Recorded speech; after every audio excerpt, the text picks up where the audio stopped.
Flew my first leg of this Alaskan tour in VR this morning earlier in the Bald Eagle group. So y'all get the second one on VR. So it worked out real good first time. Nice. All right. No stuttering or nothing. I mean, it's everything I expected it to be. Finally.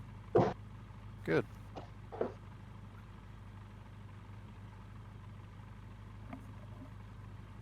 Yeah. Hello, people. Hey. Hello. Hey, Dr. State, Hello. how are you? So, what kind of weather are you going to use, guys? Atmospheric. I'm using live. I think it's but kind of a it's snow. mix. Ground, huh? Yep. It's like- Yeah. You can use either one. Atmospheric probably has a better cloud base. If you use atmospheric, set your clouds to 12,000 feet Yeah, I did it. and your aerosol density to 4. Roger that. Hairspray to 4. Straight for, yeah. Oh yeah. Let's see what this new tweaked flight model is about. Or the 126 update coming later on. Yeah, flies real good. Good. Yeah, I was happy with the last one he pushed out. So Yep, me too. But he improved it a little bit, especially on the full flaps. yeah. You got a sync rate that won't quit now. Was it 12,000 on the cloud bottoms? Yep. Yeah. For the atmospheric. Yep.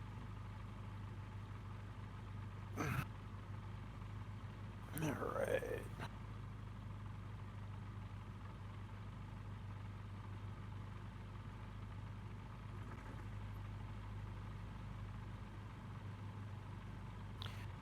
About 4 minutes, maybe a little bit less. Yep. A little bit less.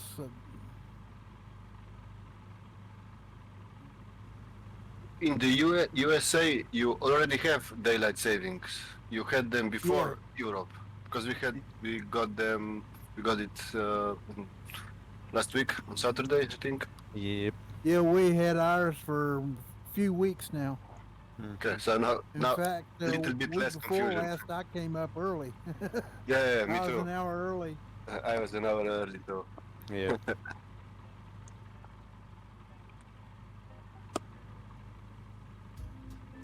Hey Beaver, how you doing? Hey, Beaver. Alright, looks like Dragon's got our music up and running. Yep. Boy, Dragon. My Watch the the video copyright, got Dragon. copyright struck. Well, that's because I did the ride a cowboy or ride a horse. Save, I don't know what it is. Oh yeah. That one yeah. like took it down in basically every country, and I was like, oh shoot. Oh well, that's fine. I still gotta fix it. But Yeah.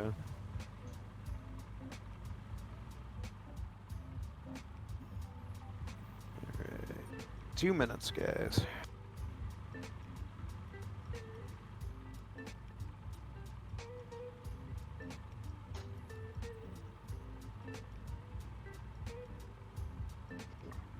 Up to you. I think we've got a mix because live weather looks pretty good. Just snow on the ground for the most part. Looks like scattered clouds, but got a few running atmospheric as well. I think I'm going live. I like the looks of that better. Yeah, the light snow looks pretty nice.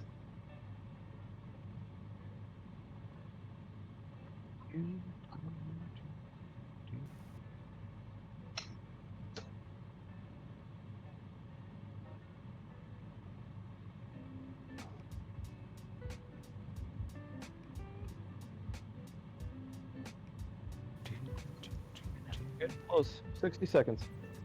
Copy that. And Cordova traffic. EA flight 20 airplanes departing to the northeast. All concerned traffic, contact us 121.5. 121.5. That's it. That's emergency frequency. That's right. This is, you never know when you're Squawk. up here in Alaska, you may have an emergency. Squawk 7700. Yeah, Right. Yeah. All right, you guys all ready? Yeah, sounds ready to good. go. Yeah, ready? Roll her out.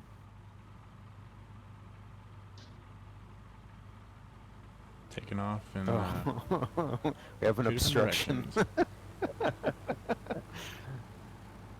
I'll orbit over the top so we get everybody airborne. Yeah, let's get everybody in the air.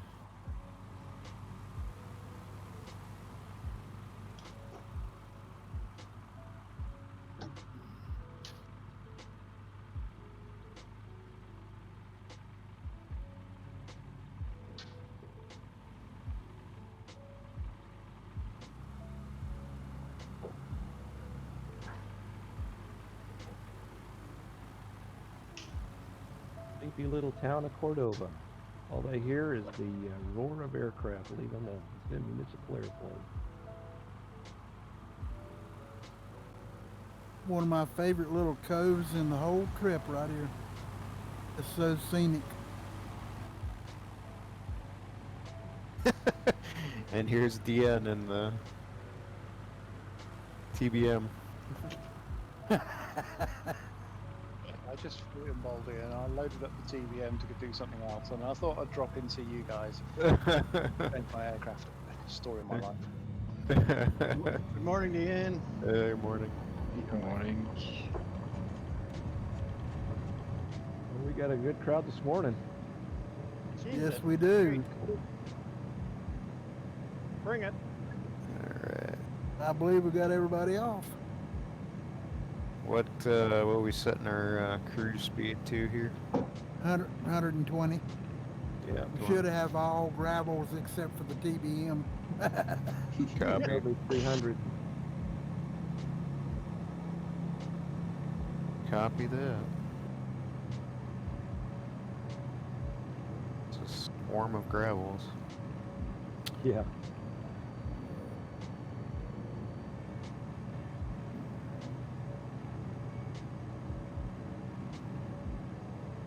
Alright. Here we go. Prince William Sound, famous for the receiving end of the Exxon Valdez oil spill.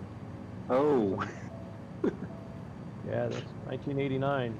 I flew over, I had Ruddy Crew in Kodiak. We launched the Ruddy C-130 the day after it happened, and we were at 1,000 feet, and you had to put your O2 mask on because it smelled like crude. It was just horrendous.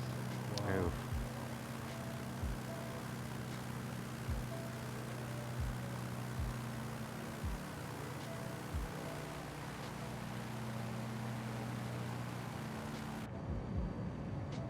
So I don't know who was here last week. If not, I'll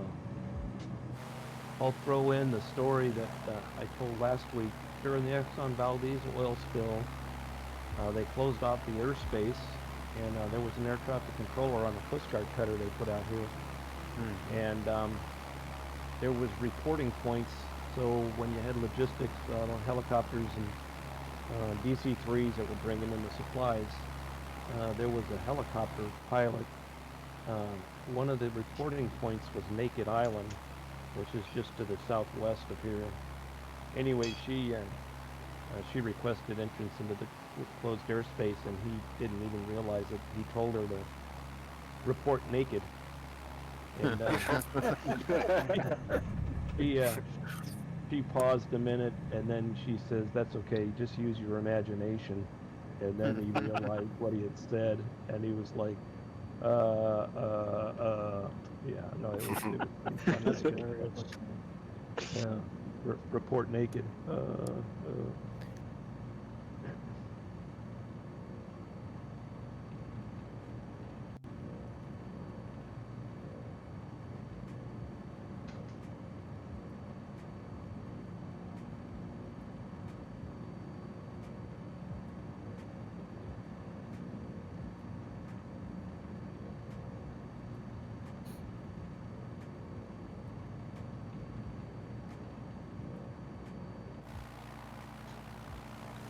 One of the day trips this week is going to have a video of Prince William Sound It's a glacier tour. So I'm actually going to have two. There'll be the journal, and then in the excursion um, channel, every day I'll post a day trip out of Anchorage. So for your reading pleasure, you guys can take a look at that and actually get a sense of actual day trips that people take when they come up here on vacation and stuff. That's awesome. And then of course we'll have to throw in the characters of the story and everything to embellish it a little bit. But it's been a lot of fun.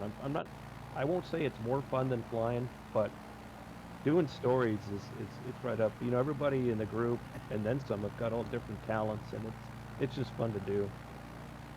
You've got a talent for writing. I think you should pursue that. Agreed. Yeah, agreed. My grandpa in fact, he wrote a book, so I must get that writing enthusiasm from him. Yeah, that's awesome. Definitely appreciated.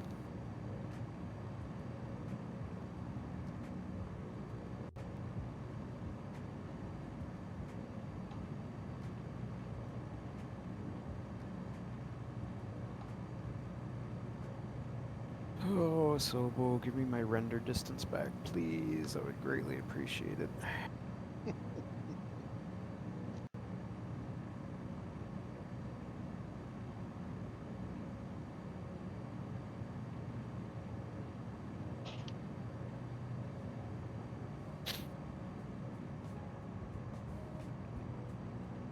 I have a TBM at the 1 o'clock position, climbing like a homesick angel. I'm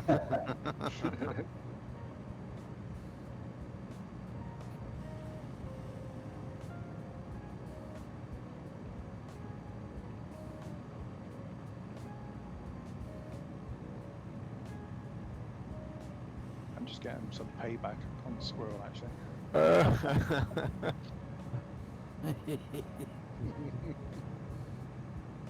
Ah, yeah.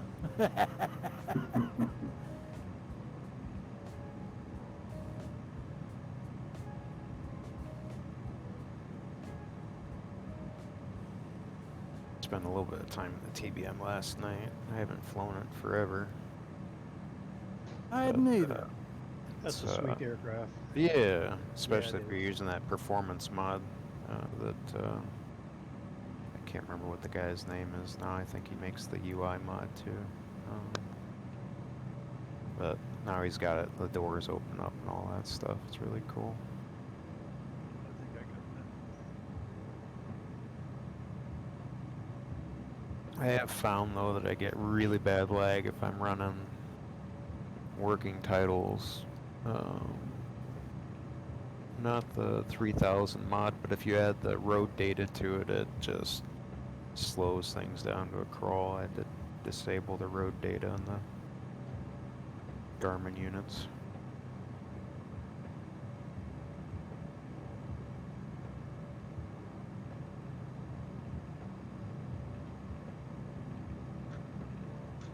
Yeah, I'd forgotten what a pain in the ass manual startup of the TBM was. Right, yeah, yeah, compared to these guys, you know, a couple of switches and you're off and going. The TBM, yeah, I know. I started doing. I'm just like, okay, assist, Control go. V. Control V. Yeah, just start it, just get it done. I don't have time for this. I used to, when I first started flying this sim, this is all I flew, the TBM. And then I got the Carbon when that first came out. I thought, oh, this is pretty cool. Yeah. Never flown it since. Yeah. Either I'm just flying Carbon and Gravel, and maybe just on the tour around the world we fly in Caravan, but that's it. Yeah. He's the best player. I mean, of course, I think a lot of us have been, you know, been around aviation most of our lives and we're interested in some form, but I've never really had a real strong interest in you know, Cubs and stuff like that. I mean, they were kind of neat, you know, but I always liked the fast stuff and the jets, and you know, never really gave them much of a second look. But you know, after finding this group and you know, actually using the carbon and the gravel, you know, it's like it's quickly become one of my favorite aircraft. You know, the low and slow and just Yeah, but taking also everything in. the bush flying is now much more enjoyable Yeah, yeah, because of yeah. the terrain. Yep, yeah. Exactly. That's the other thing. That's Yeah. the main point, I think. Yep, yeah. Yeah, No, I that's mean, the other If thing. if Microsoft didn't have the scenery, then the Cubs wouldn't be nearly as much fun. Right, The scenery makes it that much more fun, I think. Yeah, right. Absolutely. 9 hours across the Pacific in the gravel wouldn't be much fun. Oh God. No, no. Yeah, Yeah. the moment Ray sold it to me was when I saw him do a landing uphill, Uh-huh. and I was like, oh, I've got to have me some of that. Yeah. So okay, coming up here is going to be the Cordova Glacier, and then it looks like it's going to be a fairly gradual climb to the top here before we make a right turn. Looks like Microsoft did a pretty good, or Kobo did a good job on this glacier. It's got a lot of detail.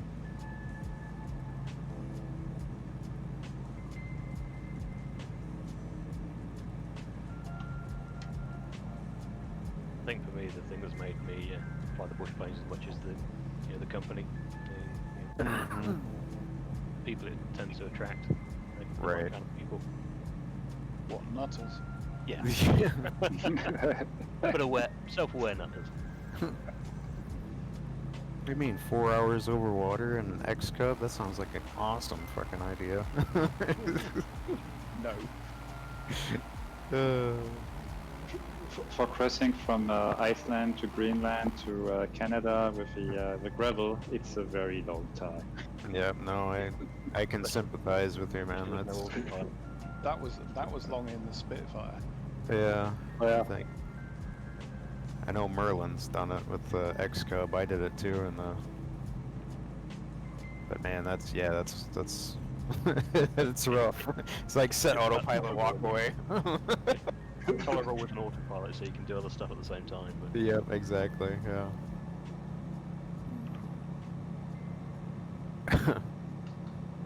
You just got to make sure you come back every 10-15 minutes to swap tanks. that caught me out the first time I did anything like that. Went down for my dinner. I was kind of watching it on Event Tracker. Uh-huh. All of a sudden, it was doing tight circles. I'm like, oh, that's not good. Came back up and managed to pull it out of a spiral dive at about 1,000 feet and swap tanks. Whoops. Yeah. Y'all did know that Gravel was working on a new project, didn't you? Yeah, I've been watching. Yeah.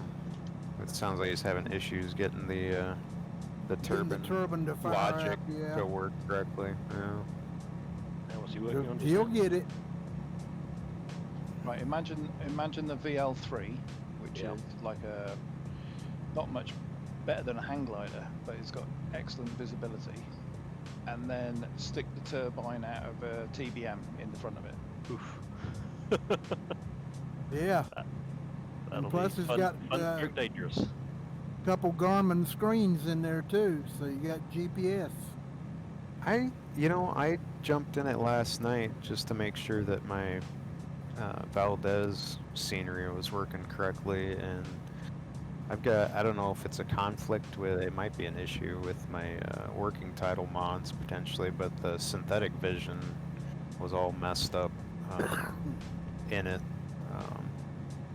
I just had like the standard flat, blue and brown, but then like Yeah. on the very edges of the screen you could see the synthetic vision, but you could never get it to come on like fully. It was weird. Once we get done here, I'm gonna go download the latest working title stuff and make sure that I have it, and then try out the VL3 and see how it does. Mhm.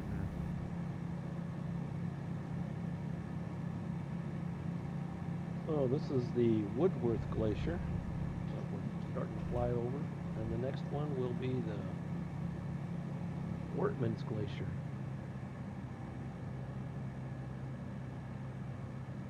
Yeah, that's the only. I guess the only piece of kit that I don't have now is I don't have a stick.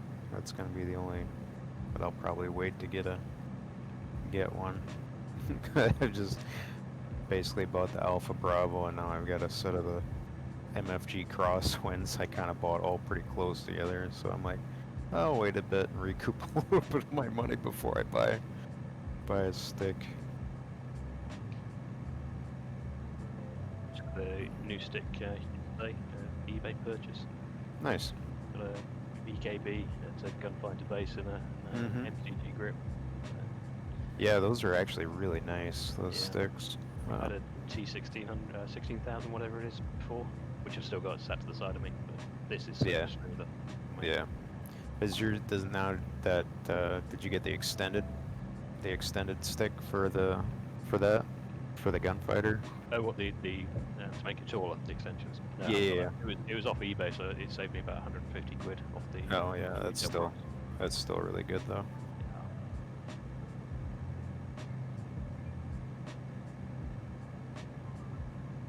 Yeah, I think if I was gonna get a stick, it'd probably be that one. So far, well, on a massive about an hour of using it, it's brilliant. Yeah, But a whole load of buttons that I need to remap. sure. The software for it's intimidating, should we say? You can have the buttons so they do click, double click, long holds, all the different things. Oh wow. Got a lot of flexibility then. Yeah, more than I'm going to use, that's for sure. Yeah. Yeah, I definitely don't need a lot of functionality, but I would definitely like to have a center stick for flying these cubs and stuff like that. These things were begged to be flown with a stick. Mm-hmm.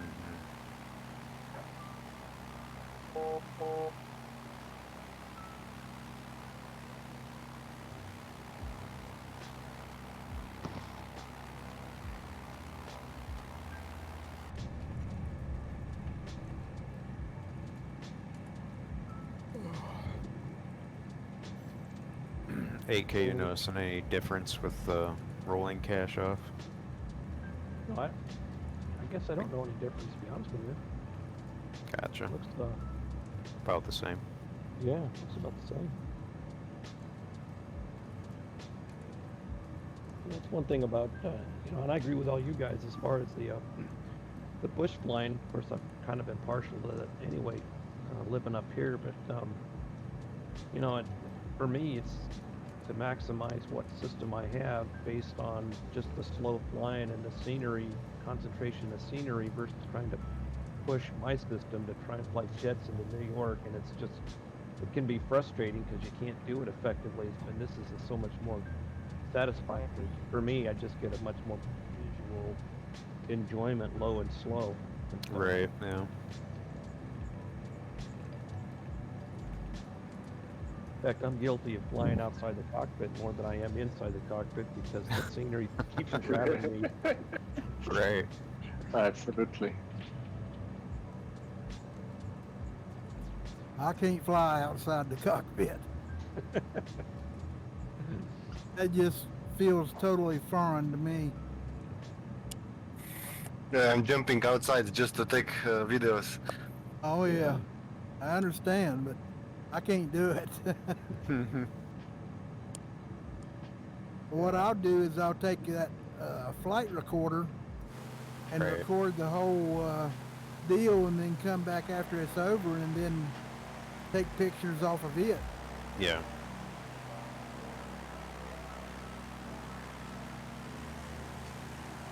The flight recorder works great for a free program. It's amazing. Yes, it is.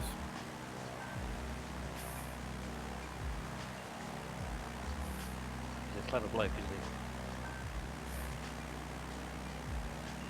he? Yeah, it's always pretty impressive to see what the general community comes up with. He's There's working a lot of smart people out there. Uh-huh. I was working on a flight bag for PDFs, Twitch chat, basic web pages, sort of lots of ones like the screen you can grab down within the game. They Oh, work in nice. VR as well. That's really Very cool. useful for that. Guys, you want to feel something really nice? Go down low through this canyon right here. Low as you can get.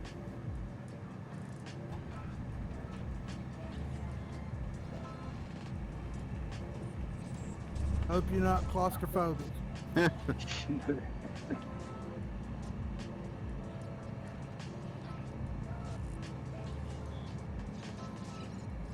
Bridge.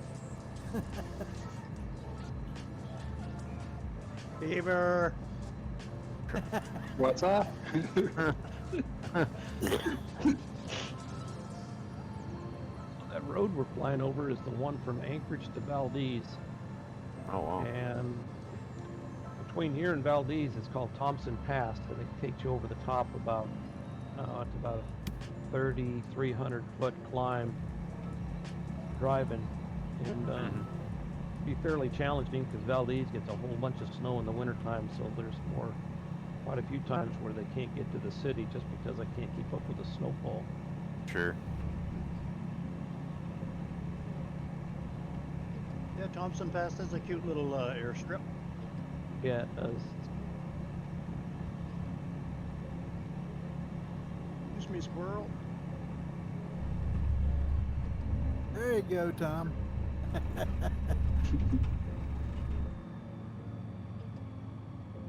There's a little bit of wind down here blowing you around. Mm-hmm. Just wanted to tell y'all, you can go under that bridge at the beginning of the canyon. I thought so. Nice. Thanks for checking. Yep. Just thought But was some of you there might any want to know. pigeons underneath it? If there were, there probably aren't any anymore. Oh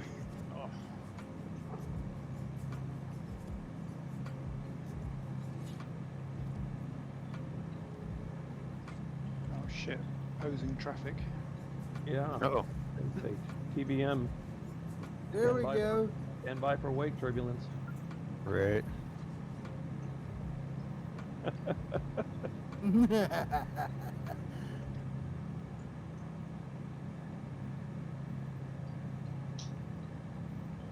Head to head with dragons.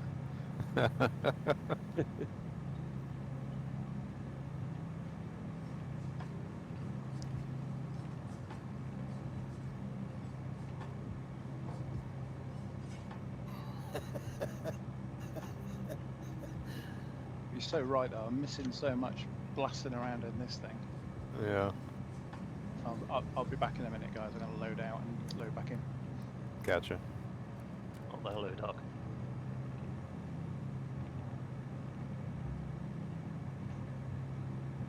Is that station? Yep. Recording from the ground. Gotcha. It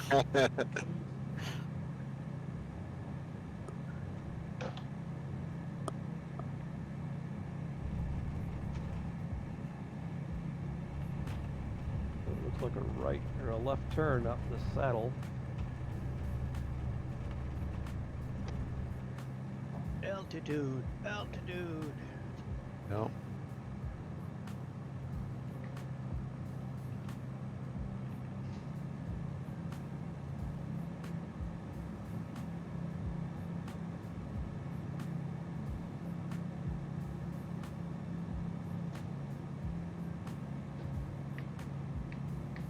Chuck out the bacon there, squirrel, otherwise we ain't gonna get to the top of this.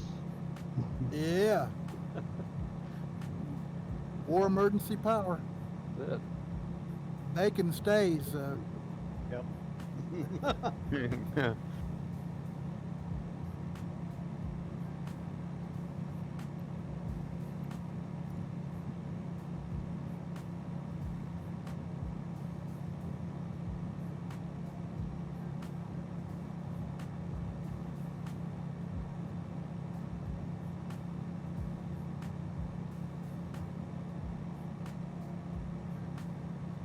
Valdez in sight. Looks like a nice day. You're in atmospheric.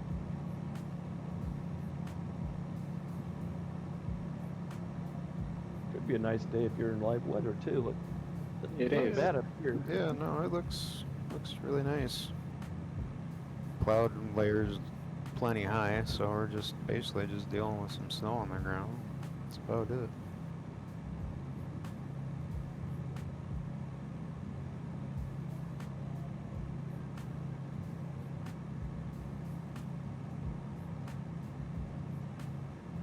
Downhill to Valdez. Good.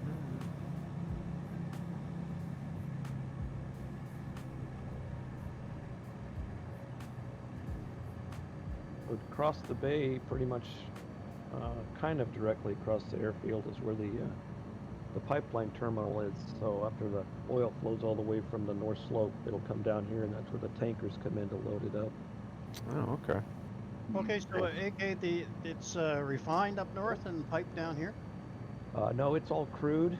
It's Okay. not, it all, yep, and then it's shipped out to the refineries, which is always kind of one of those where, you know, Alaskans are like, so we're paying for higher prices of gas because we supply the oil. Of course, you know, that's not the way it works, but Right. but the pipeline, it's essentially the oil's drying up, so they're trying to find other sources of oil. And the state's in a pretty financial crunch because there's no taxes up here except for property taxes, so there's no Sure. really revenue stream except for some tourism, and the oil companies are supposed to pay a state tax, but the state of Alaska has found themselves in a real financial bind. The only thing that's kind of given them a silver lining is the Alaska permanent dividend, and they've got a fair amount of money in a savings account someplace, and then if you qualify, they give you anywhere between $1,000 to $1,500 a year for being a resident up here, but even then it's getting to be threatened to be taken away. So I don't know what the state's going to do, especially with tourism dropping off as much as it is. So it was all thick crude then with the Exxon Valdez then, right? Yep, yeah, it was like Okay. molasses. Wow. So I can't remember. I think this is a touch and go, or is this a stop, turn around, and take off? You guys remember? I think it's a touch and go. Okay, that's kind of what I was thinking, but I wasn't Yeah, I sure. think we reverse our course at this Yep. airport. Yes, no. Okay. Yeah, right after this. Yep. Okay. Yeah.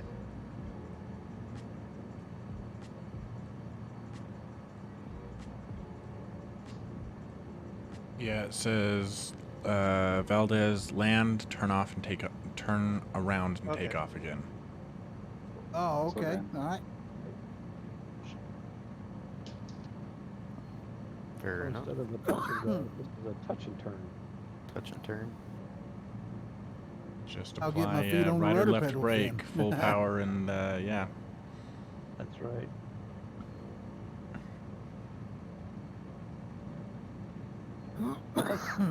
I see a nice big white H on the taxi strip with my name on it. There you go. There you go.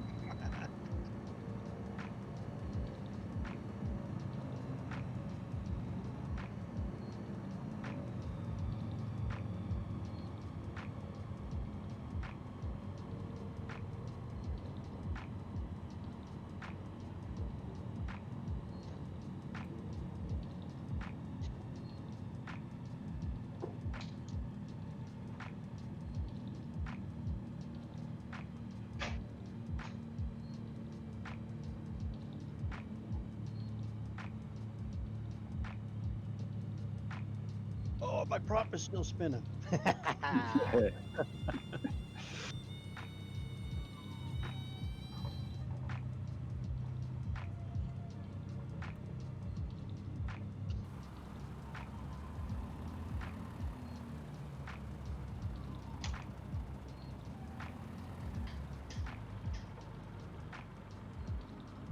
So we're supposed to stop here?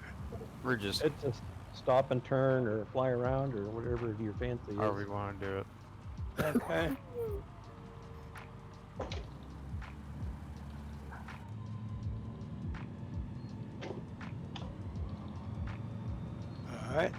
I've stopped. Okay, I am turned around. Just not the way I intended to.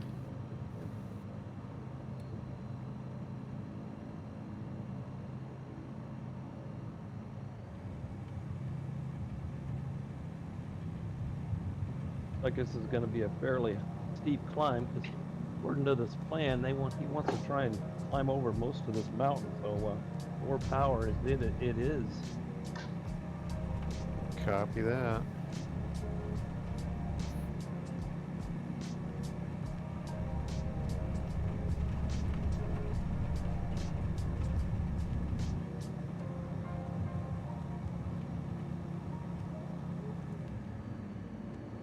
Nice selection of music today, Dragon. Thanks. Makes me want to do I some guess. rondelles. Yeah.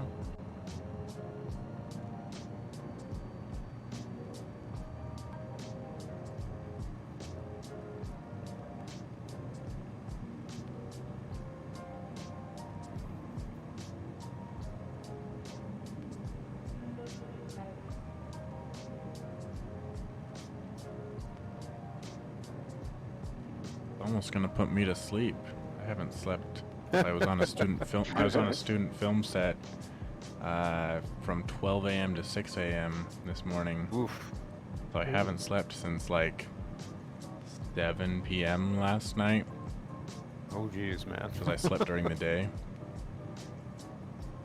Yep. So right after this is over, I'm sleeping. If we see you auger in, we're gonna know why. Right. Yep. I just fall out of the sky. Just know I'm probably snoring. Well, This is part- it's a good job that the engine note isn't soothing, right? That's right. Right. Yeah. This is part of the Valdez Glacier here.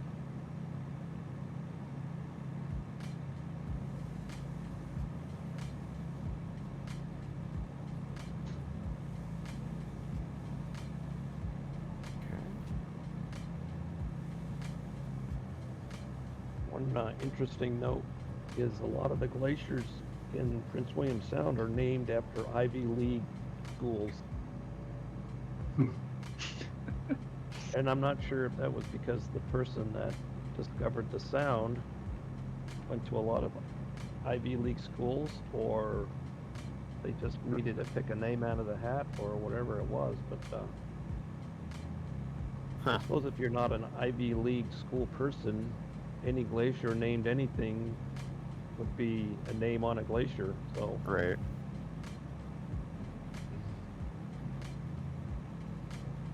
It's interesting though.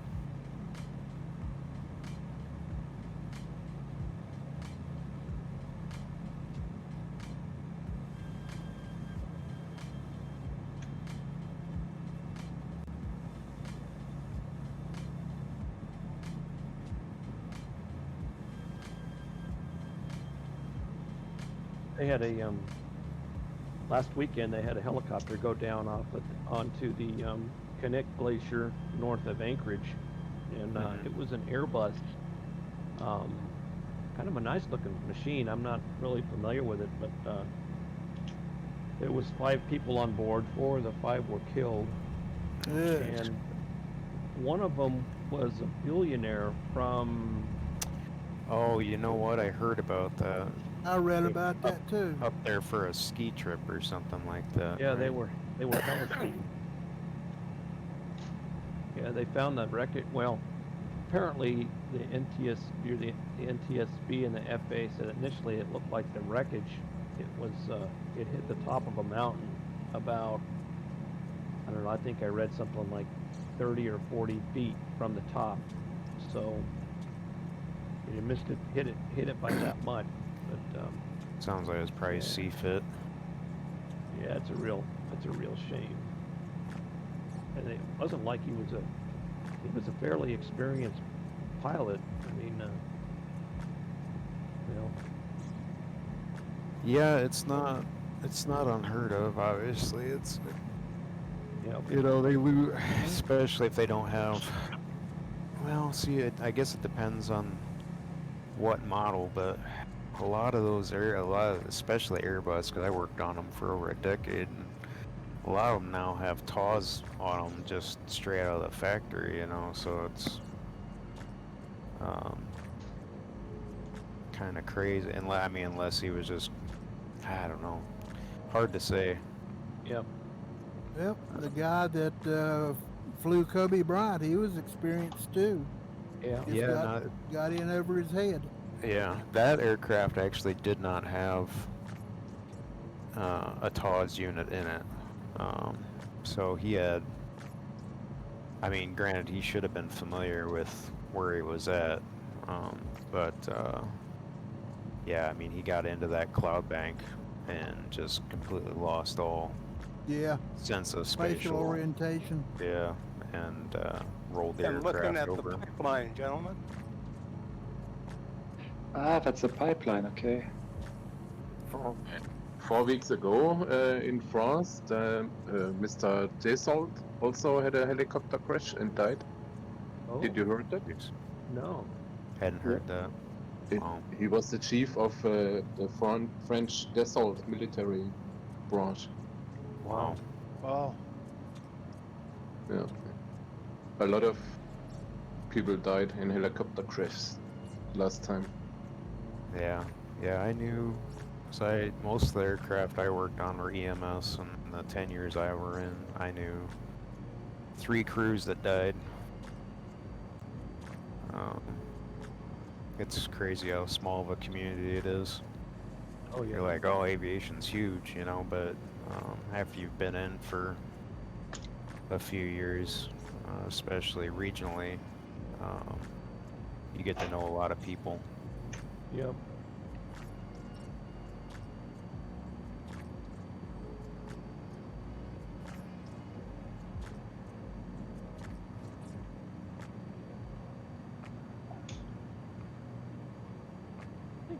And Anton put this plan together, or this route together, I think, didn't Yes, Yep. he did. he? Another fine job. Yeah. He did. No, looks Very great. nice.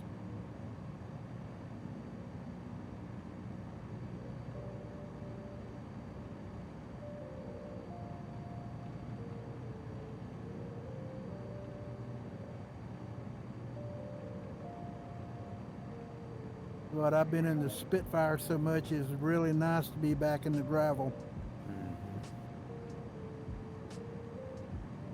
I made 3 legs yesterday in the Spitfire. Wow. It was hot. You needed a nap after that then, didn't you? Yeah, so you're catching up. Yeah, I know what you mean. One whale back on that one. I think I'm only at Iceland at the minute.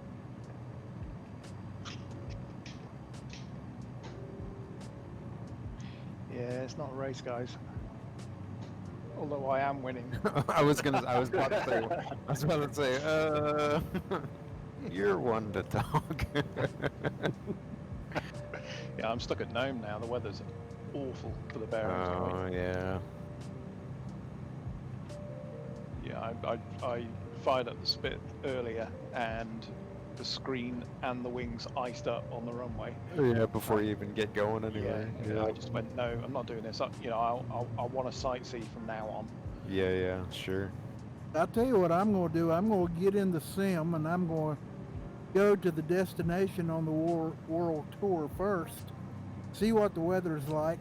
And if it's okay, then I'm going to the departure airport and see what it's like. Well, and yeah. Hell with checking weather, online, because it's never right. Well, in theory, it should all go from west to east. So if the arrival airport is clear, then yeah, you should be able to climb out at least from your departure. And when you get there, hopefully the weather's still the same. Right. Yeah. I'm going to call that cheating, though. That can't be cheating, not for weather.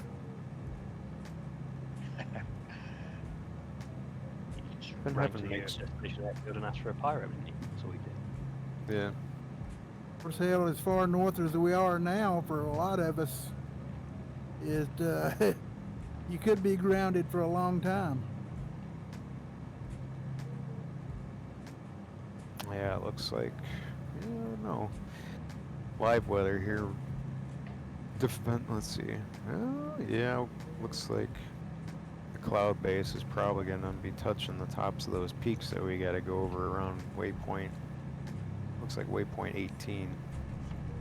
So get that anti-ice ready if you're flying live weather.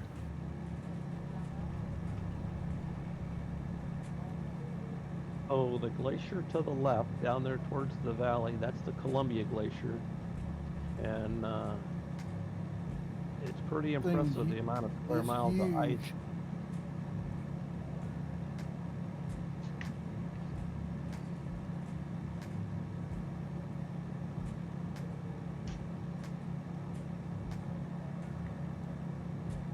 Kind of funny.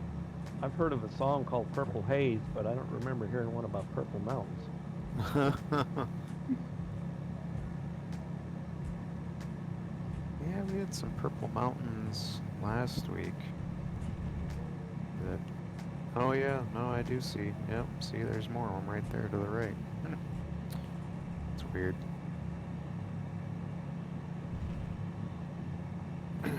If everything was bluish, it would be okay.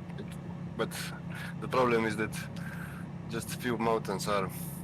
Yeah, I'm assuming it's just how the satellite data comes through. Probably older stuff, the way the shadows are interpreted and whatnot, depending on the time of day that the images were taken and whatnot. So to the right, see the glacier that's going straight with the opening, that's the Taslina Glacier. Okay.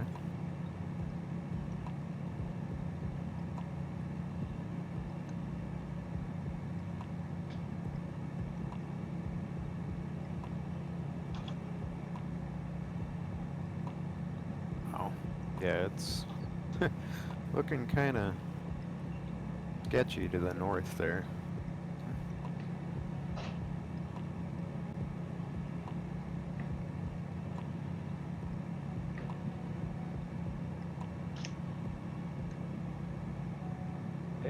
Rocket, did you guys find a place to do a break this morning?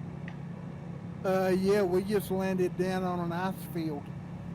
Okay. In fact, one of the ones coming up here, we can hit it if y'all are ready for a break. Yeah. I could go pee. Because it could be a while before we get to an airport, I believe, so. Yeah, let's find it. Yeah, this one is a nice open area. Maybe we'll set it down up over here. This one straight ahead, it'll work fine. Yep. Past waypoint 16 or? No, Yep. You know, I got a little nav map on my lap in VR, but it doesn't have waypoints on it. Yeah, we're Yeah, Just on just waypoint past 16. Yeah, just past 16. Just about here. What? Yep. Windy.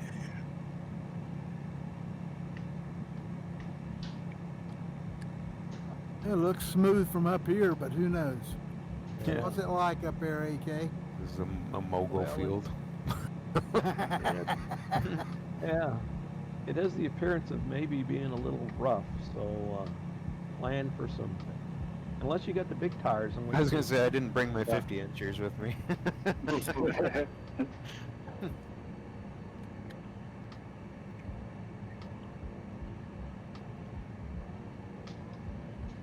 We'll see. If you don't have crashes disabled, do so now.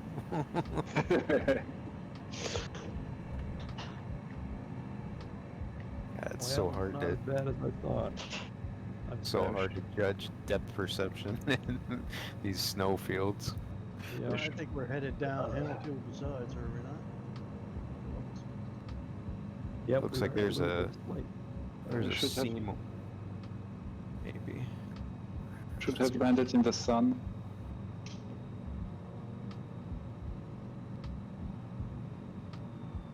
Not too bad. Oof.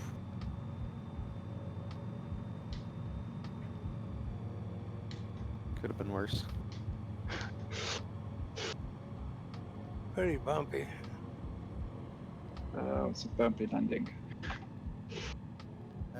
Anything you can walk away from. That's Yeah. right. But you're supposed to be able to fly the airplane again.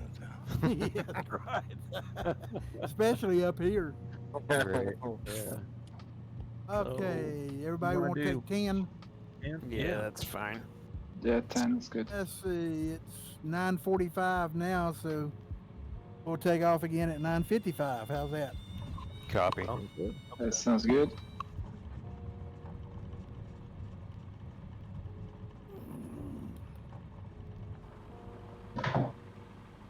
I've never seen that before. I'm just seeing What's that? bare geometrics and also invisible airplanes. Yeah, I thought it was just I me. I can see DNBOF as like a gray geometric shape of a plane, and then everybody else is invisible.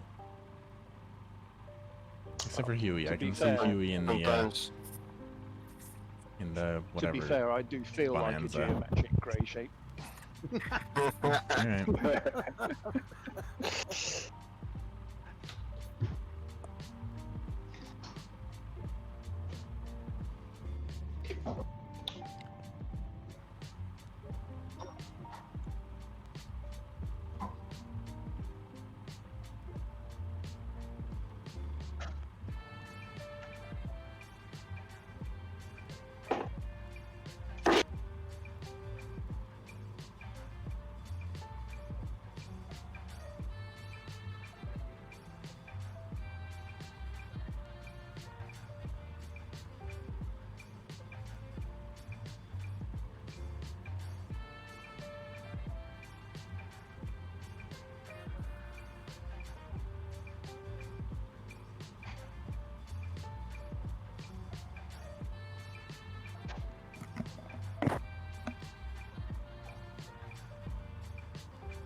Showtime.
All right, looked like about 2 minutes. Is that what everybody pretty much has? Yeah.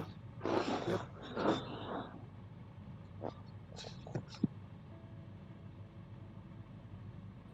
I just switched to atmospherics. This would have been a lot easier to land if I hadn't been on the snowfield.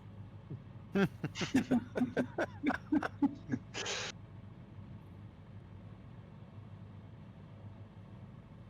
you what, if I'm not flying live weather, I'm gonna be on atmospheric every time. Oh, I Yep. like to look at atmospherics most times.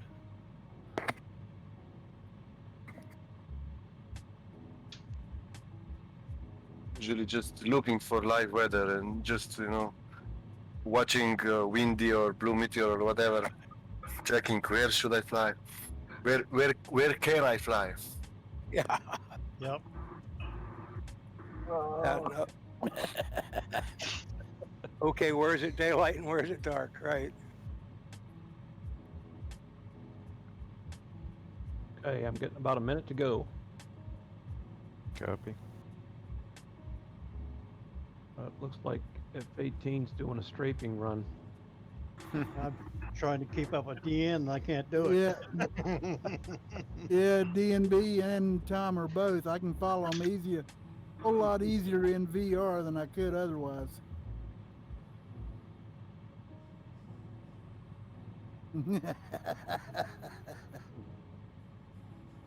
Okay, AK, lead us Here we go. on.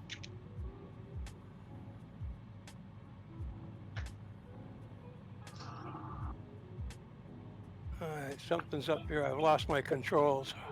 Uh-oh. Uh-oh. Get them back. Working on it.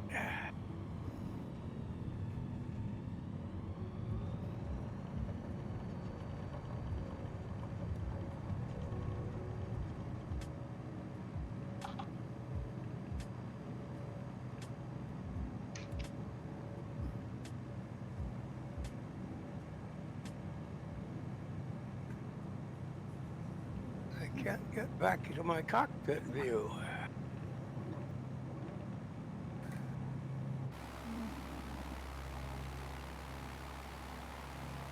You pressed with the mouse outside of the simulation. I don't know what's going on here. I shell out little nav map and shell out the weather.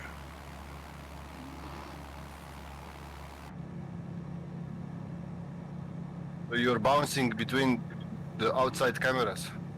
Well, I just slipped out of it to have a look around, and then I can't get back to the cockpit view, and my controls are inoperable.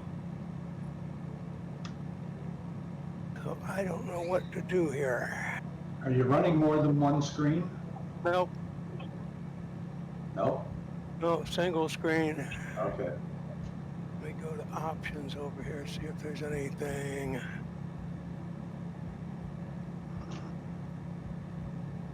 Maybe you can get rid of little nav map and just follow us. I did, I just ditched it. Okay. Didn't help. Didn't seem to help.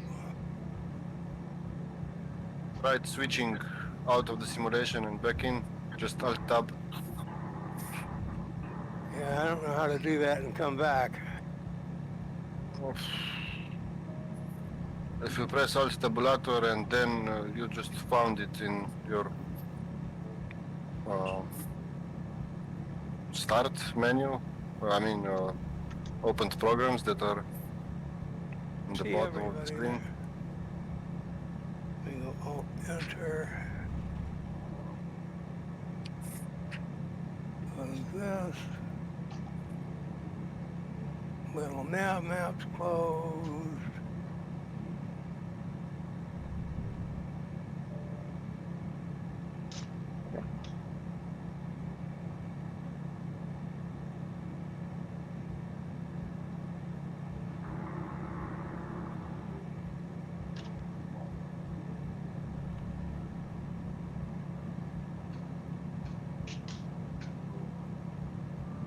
Well, gentlemen, just roll on without me here. I'll catch up if I can. All right, do a reset and then Yeah. get on and hit the Y button. Let me hit the Y button and see what happens here. Oh yeah, all right. That work? Yeah, I don't know what happened there. All right. Oh yeah, I got full control of everything. I'll enter. One more thing to do here. I guess we're just never really going to know why. I'm not going to have any idea why, because I had a good landing. It was a little firm, but it was a good landing. Bring little nav map back up. Flight sim back up again. Alt Enter. And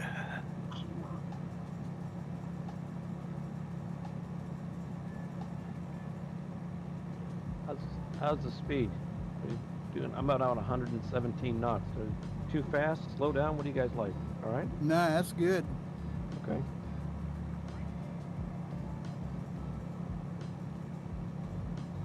Last week was wide open, so anything goes. Alright. Yeah, except you do have to remember to turn off the war power when you're trying to land. Yeah. Tend to like float for skipping a a- while. It's like skipping a rock on an iceberg. Well, next week will be the excursion up to Denali, and I'm gonna try and do both flights next week. So we're giving the tour guide. I'll get the flight plan up and coordinate with Gigi.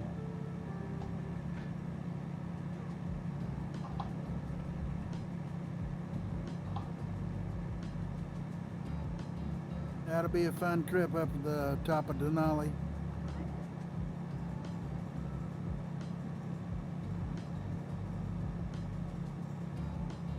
There's some instructions. How do you make the war boost mode work? Yeah, just go full throttle. Yeah. Oh, that's it, is it?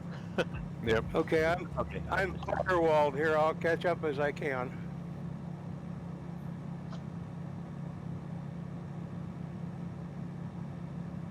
Maybe just try to move yourself a little bit because you're flying too fast. You won't be able to catch us. Unless you cut corners, maybe. Getting bumpy over these peaks. Just give yourself 150 knot tailwind. There you go. Yeah. Oh, that switch again. Long as you can hold it. Just do that. That's fine. I mean, no harm's ever come from doing that, right? No. Never. Well, I've got you all in sight, so I can stay with you. It's a nice descent into the Harvard Glacier.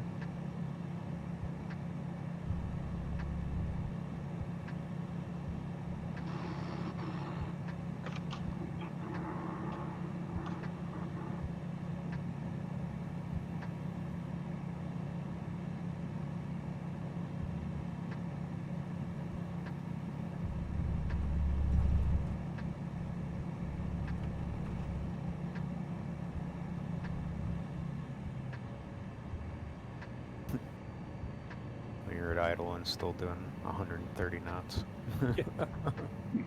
And climbing.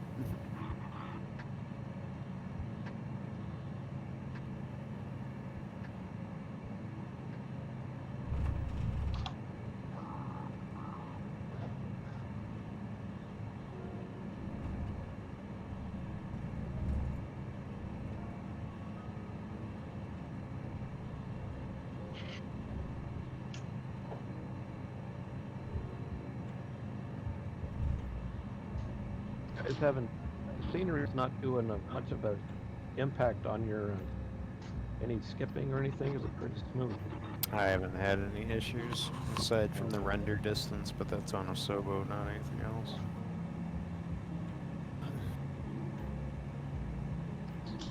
I think they cut back on the drawing distance to, Oh, they definitely to increase did. performance. Yeah.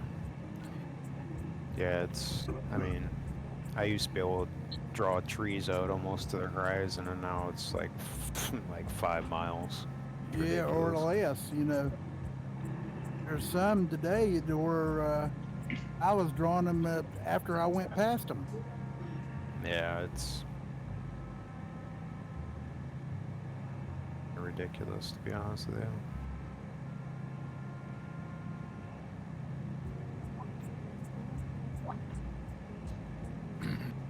Yeah, I don't know. I really hope that they're not trying to have the Xbox and PC basically be on the That's what I same was level. thinking It's like, too. no. Yeah, they're dumbing It's it like, down. it's like, don't do that. It's like, if people have the hardware to push the sim, then let them push it as far Yeah. as they want, you know? I mean, we've got sliders and stuff already. Yeah, it's like I didn't spend. If you don't have the hardware to push it, you can dial back on the sliders. Right. You know, it's like I didn't spend $2,500 to build a new PC just to be limited by, you know, what consoles can do. Exactly. I think the Xbox X has got a pretty good graphics processor to it anyway, isn't it? You should be able to. Oh yeah, no, it definitely does. I don't know. Maybe we're just jumping the gun and they're trying to get things dialed in. I don't know, but you know, I know when I mean, pretty much everybody can vouch for that. You know, when we first started flying the sim, I mean, you could, you know, draw terrain and trees and stuff way out there and not really see any, or at least not much impact on frames. But I see that they opened up with that last dev update that they're opening up kind of like an early testing phase for like 300 people or something like that before they launch the next world update. So that's good because I know people have been asking, like, let us test it before you release it into the wild, so we're not dealing with these, you know. Get some real world users in there that knows what they're doing. Right. You know. Yeah, and that's the sort of thing I sign up for straight away every time. And then I remembered it was the flight sim, and I went, you know what? If there's no way back once you've installed it. Yeah, right. That's true. It's like, well, and you can't once you have that in, now you're under NDA, so you can't talk about it, you can't take screenshots and put them online or any of that stuff. So, but I'm glad they're letting people test it at least. So. Yeah, real users rather than developers in a lab with a perfectly clean machine and all the rest of it. Right. Yeah. I mean, that's the whole thing. I mean, you can only do so much when you're testing in a lab. You know, there's only so many variables that you can account for. I just hope they get a decent selection of people. It's not all people trying to fly the 320 or what vice versa. Right. Yeah. Exactly.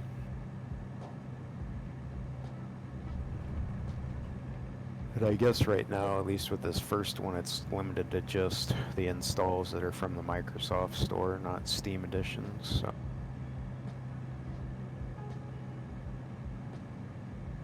I did see a note go out saying that they'd screwed up, saying that actually people with the Steam package had also signed up. Mm-hmm.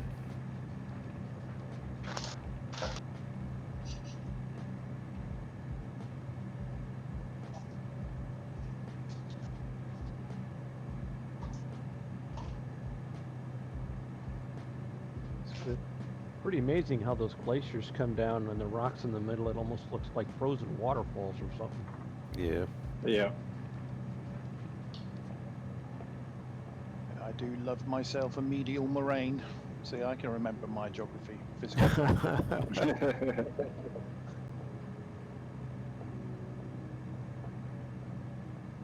Yeah, when it was all glaciers and oxbow lakes, I was great at geography. As soon as they started adding all the human geography stuff, yeah, it went sideways for me. Bring back some memories.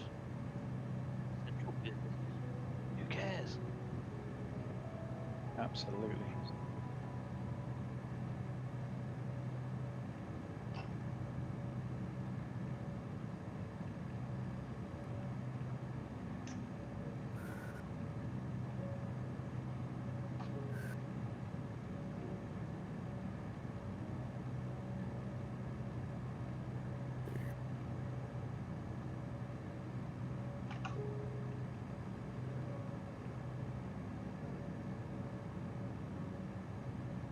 Looks like if we get up to waypoint 21, it looks like it's going to be a hard right and a slight backtrack to 22.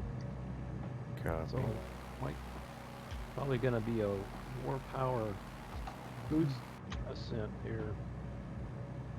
Yeah, it's a pretty good climb.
Yeah, it'd be difficult if you were in the carbon.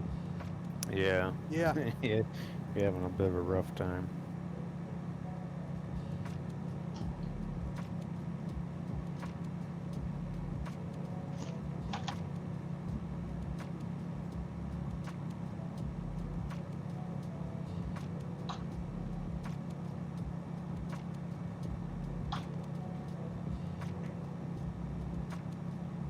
Yeah, it looks like we're coming up over the Berry Glacier here.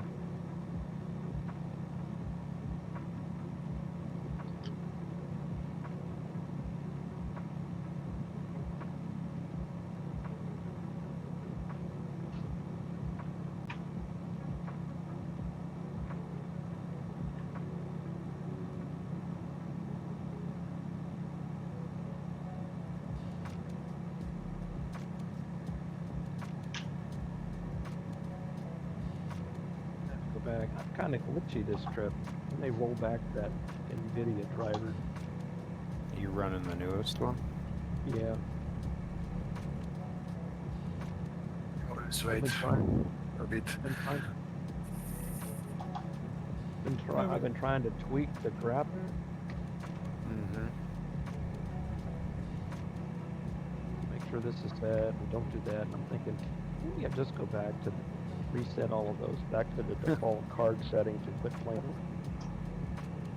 What kind of glitches are you getting? Well, it's just not smooth, you know. It's kind of stuttering, and They claim that newest driver is best for the 3000 series cards. Yeah, there's some technology that they introduced, but there's only certain applications and games that take advantage of it right now. That's compatible with that new driver, but you got to go in and do some updates to firmware and stuff like that to your board and CPU and all that stuff to make it fully work. Yeah, and enable hags again. Yeah. like I got a 1660, so I think maybe I'll play it. That's the nice thing about having the weekly flights. You get to play around with your settings from week to week. Yeah. Always trying to squeeze out just a little bit more performance. I'll be honest with you, my 3080, well, I've noticed my 3080, it typically likes me to run stuff wide open. Like, I seem to have more problems if I try to scale stuff back. If I run stuff a little bit higher res, it seems to run a bit smoother. Yeah. And I know I'm not utilizing even a fraction Good of problem that. to have. Yeah, exactly. It's definitely a good problem to have. Like when I used resolution scaling to bump it up to 4K resolution scale, which doesn't do much on a 2K display. Basically, it's just extra anti-aliasing for the most part. But I mean, it was smooth as could be. It didn't have any issues with it. Yeah, I'm pretty much the same way. I've got a 3090 and I've got everything dialed up as far as it'll go, and so far it's just as smooth as butter. So Right. I'm really pleased so far. Yeah, I get the occasional hiccup here and there, but yeah, I mean, it's obviously a lot better now that they've got this. They did that hot fix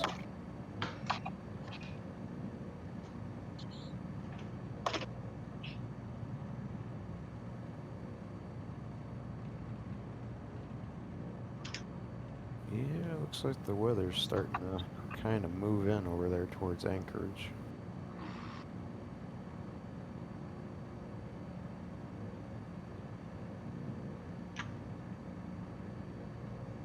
Definitely wouldn't want to be any further north, that's for sure.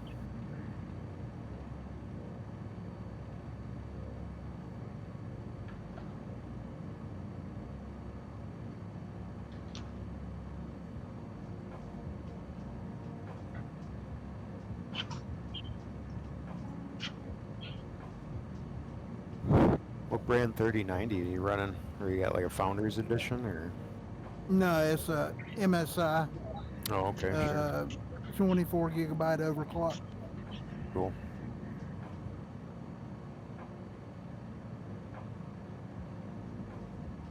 Yeah, gigabyte was all I was able to get. And I was like, well, I'm gonna take it because I don't know when my next chance is gonna be to get a card. So. Absolutely, 'cause they're few and far between. I The mean, ones that you can find are so damn expensive. I mean, I signed up for that EVGA wait list. I mean, hell, that was back in probably November, and I still haven't gotten an email for that. Well, we can blame it on COVID because everybody's staying home so much, you know. So, Well, there's a transistor shortage on electronics too, on transistors and things like that. they're shorty because everybody's buying them up. Right. Yeah.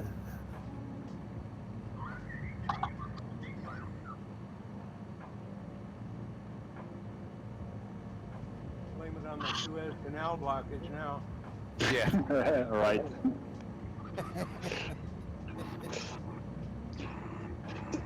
Did you saw the mod for the Suez Canal, by the way? Yeah, I saw that. It was kind of funny. Even put a bunch of ships waiting in the queue, waiting to get in. Yeah. I don't know how many gaming news and various things that showed up on. Players on Microsoft Flight Sim put ship in the Suez Canal blocking traffic. Funny. Yeah, we can't have any more jokes about the Suez Canal now. I think that ship sailed, right? Yep.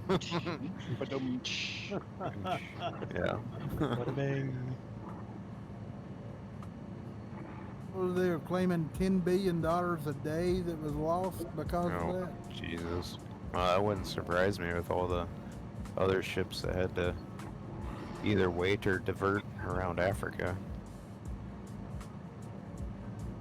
Yeah, they actually consider it an actual security risk now, in that someone could deliberately block the Suez and the Panama, Right. and Yeah. destabilize some economies quite easily. Mm-hmm. Oh, yeah, absolutely. Always been a risk. Yeah, well, you know what it's like with risks, though. People talk about it and they go, "Oh, it's unlikely," and then it happens, and then they all lose their minds, right? Right. No, a whole bunch of people have ideas. No way this will ever happen.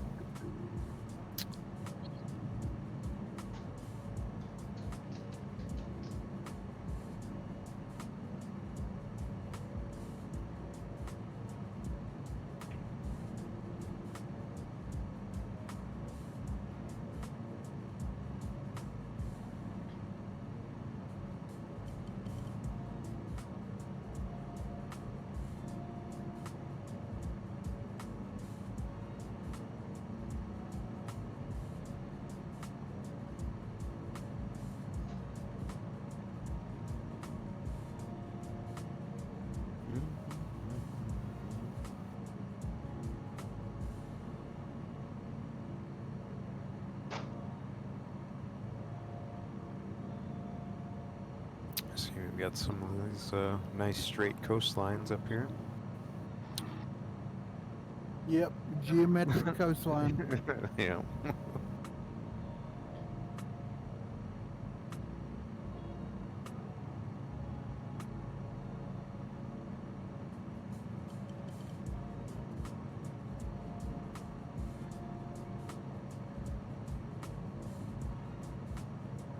So that glacier off to the right, that is the Carrerack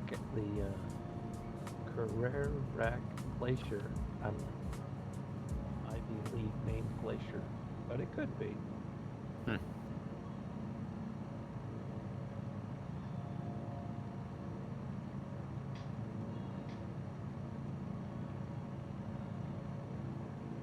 The BFR sectionals go out to the right. Surprise glacier. I guess they run out to the school. Yeah. Is there a ship on the left-hand side? I see a ship in the I middle don't- of the frozen water. I've had that before with that ship mod. I don't have one here, but I see no ships. That ship sailed too.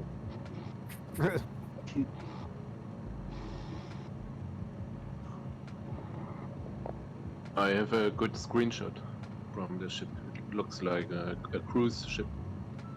oh, okay. Yeah, it was like 2 legs ago, 3 legs ago. I had one and nobody else did.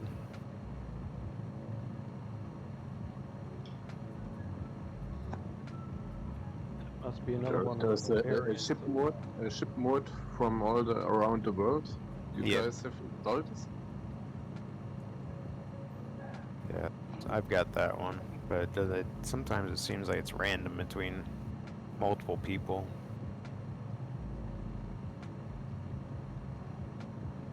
I think it depends on the percent of ship traffic you set up. I think I've got mine I set have up. it on full, but I don't see no ships. Yeah.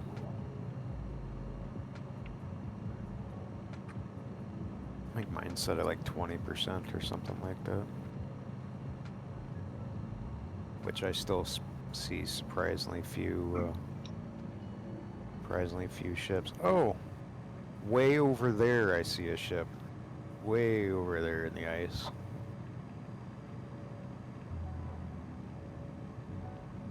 Yeah, way off to the left. Yeah, where we were about 15 minutes ago, I saw a ship. Mm-hmm. The glacier just off to the right, that's the Harriman Glacier.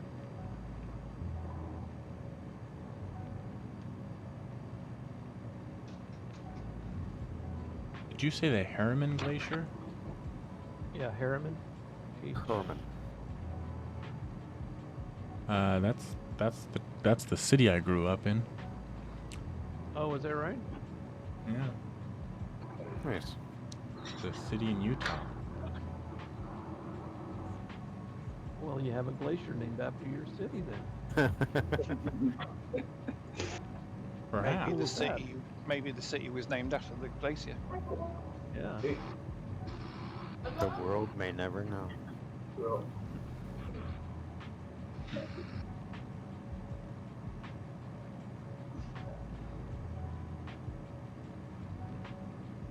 And we have confirmation that Dragon is still awake. Yeah, I was gonna say, I was wondering that a little bit ago. What you don't know is he flipped the autopilot an hour and a half ago. Yeah. Flying straight off out into the Bering Sea. Wild blue yonder. Yeah.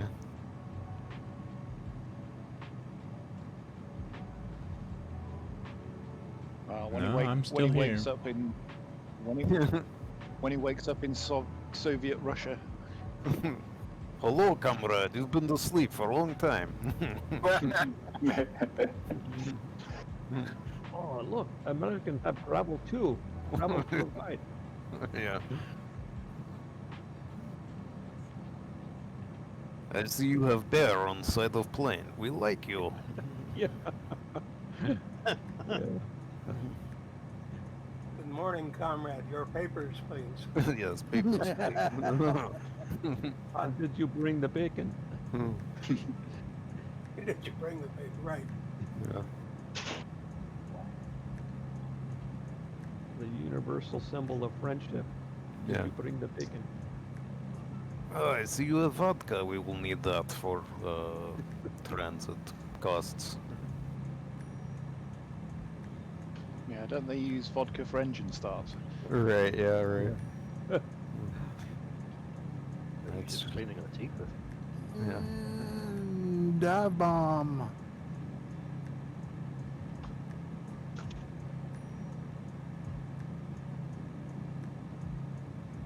Oh, squirrels on it today. Yeah. Yeah, he is. Just got it I filed. tell you what. He got that new sim up and running, and he is all over the map.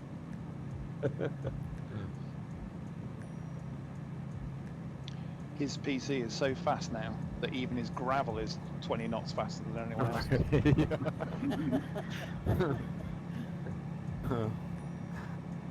Yeah.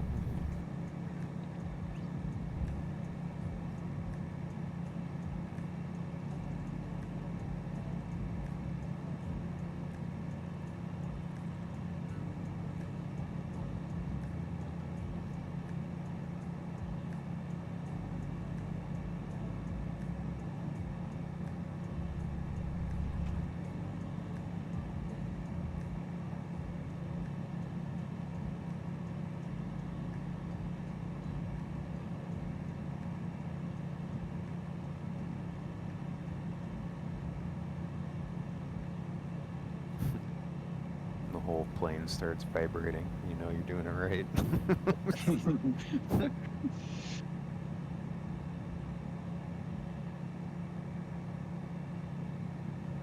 Actually managed to pin my ASI then. Yep. Yeah, I was trying to follow you through that dive there.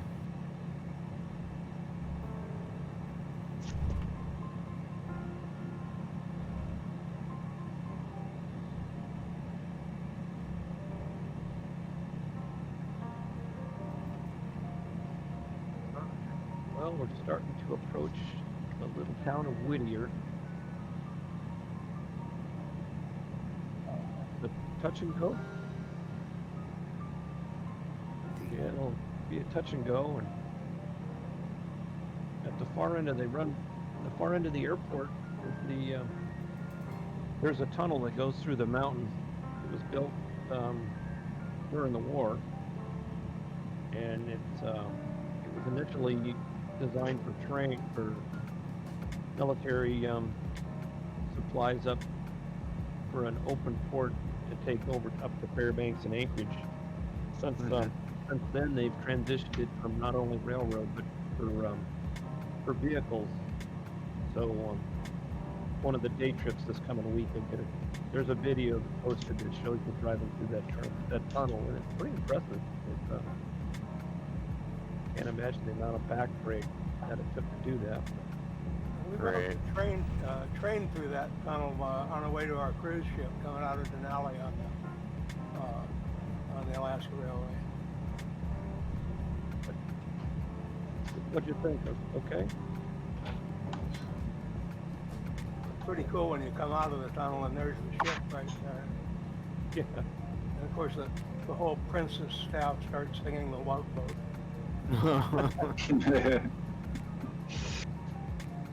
So just off to the left of the threshold, we go over there all the time and do some beach fishing for pink. There's a good runway, so if you get lucky and you're doing some fly fishing, you get a guy to come in there and land, and we pretty much set up. It's not the shortest runway, but it certainly has a challenge at the other end when raising for earnings. So the weather over here is pretty getting backed up from the Gulf of Alaska, so find a good day. It's a good trip to come over when the weather's decent. Oh, I recognize this. I've flown through here before.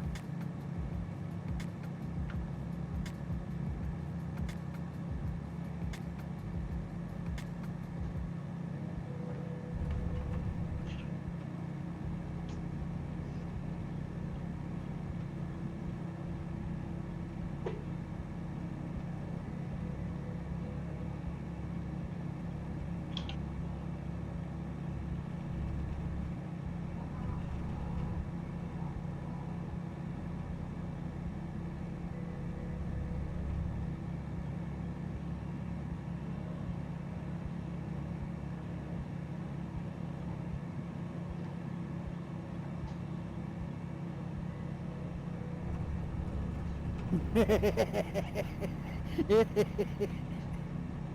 runway's got a little bit of a hump to it.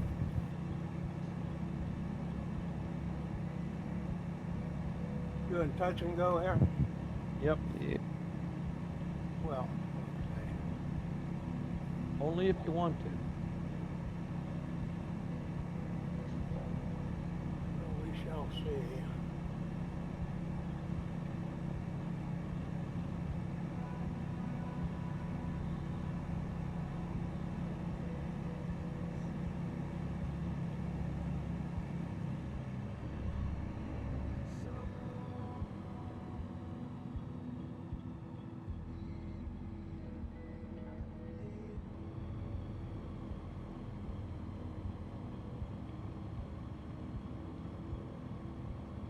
So this is Portage Lake and Portage Glacier off to the left. And when my folks dragged me up here in 1969, that glacier was all the way around the corner to where that river starts. Oh, wow.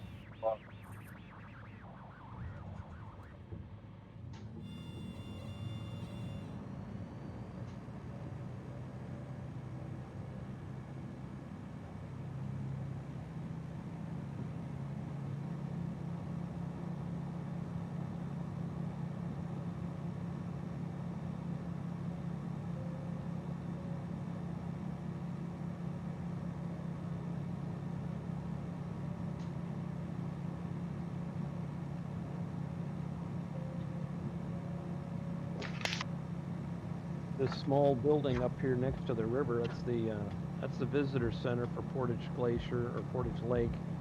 And then there's a small building off to the left, and there's a day boat that you can take, and it'll take you up to the glacier face.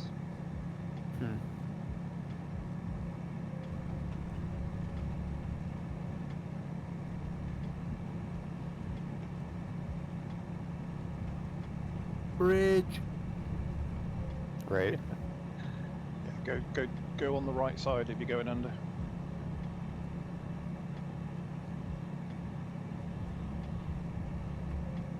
Oh, this is getting busy.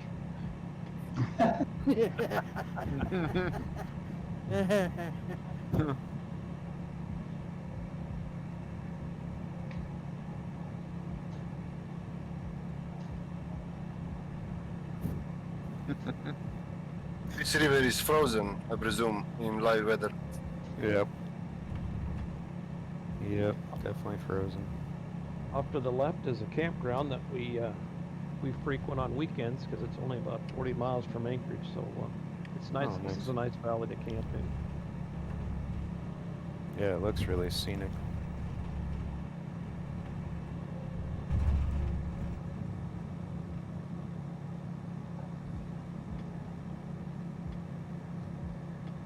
Looks like we got a little bit of a climb over the top of this mountain here.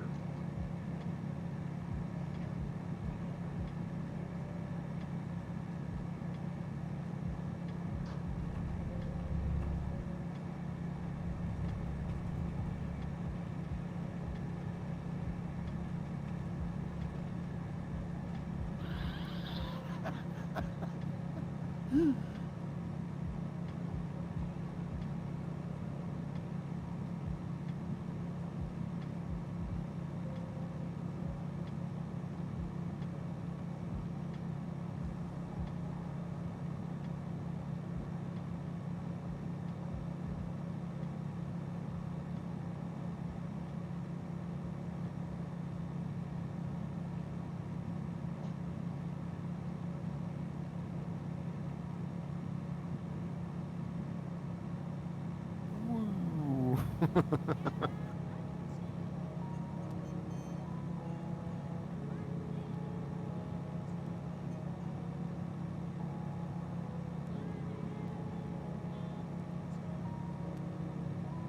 So this river, when you cross over the top, that's the 20-mile river, and that's pretty glaciated.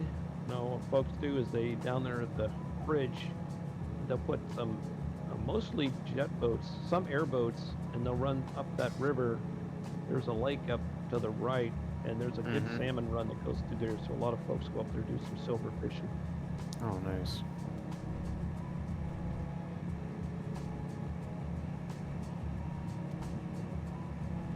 And they smoke the fish, right? That's right. They smoke the fish. Let's see, how did I do that last trip? They dry the fish and smoke. I got that backwards. I didn't have enough coffee, so it's like, so how do you smoke dry fish? But well, it's cheaper than smoking other things you could smoke, I guess. So. But also right there at that bridge, they go hooligan fishing, which is about the size of a sardine. So that's where they'll salt it, and then they'll smoke them, and then they'll just eat them whole. Well, some folks will eat them whole.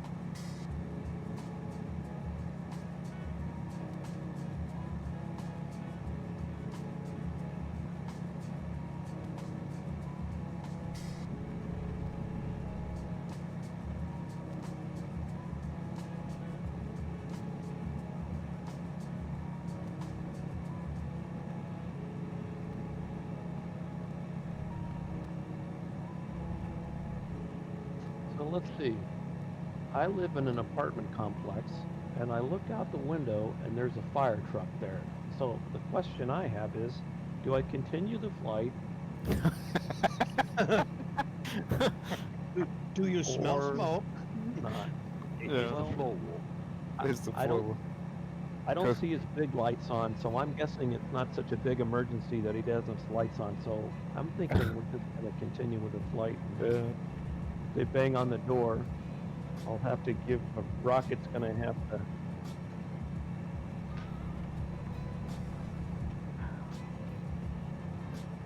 Never. It's always something. Yeah, you never know. Forget to save the computer. Yeah, just unplug the computer and.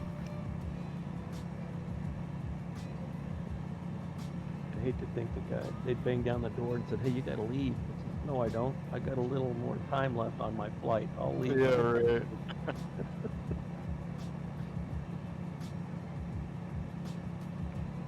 It's all about priorities. Right.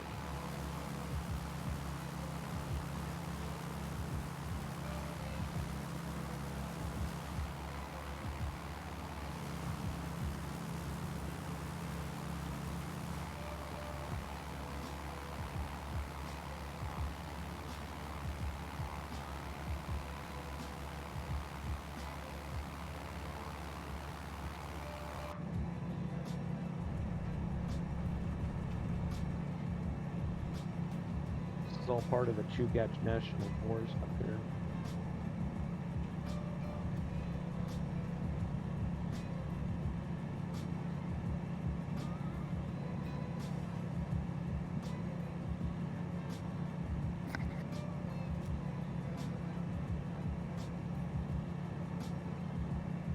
Then we come up here, we'll make a left turn, and there's a touch and go at Girdwood.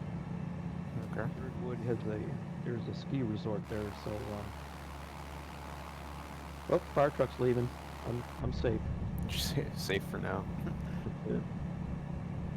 So a lot of folks come down here. The only not, I wouldn't say problem, but one of the penalties of having a ski resort here is because of the maritime moisture. It's not really skiing, it's more like ice skating down a mountain. Oh yeah, I bet. But if they do get some dry powder snow, it's a pretty good place to come over.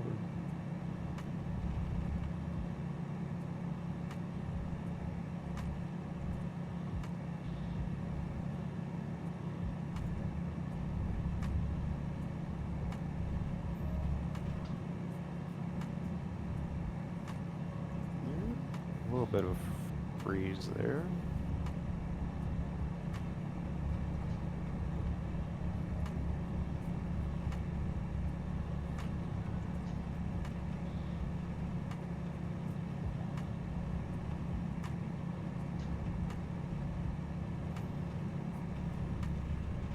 Touch and go here.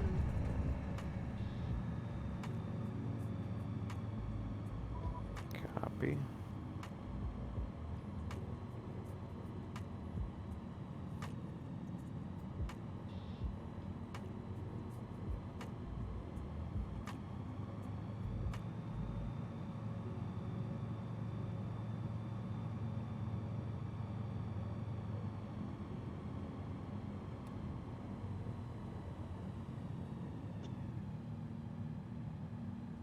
crowded.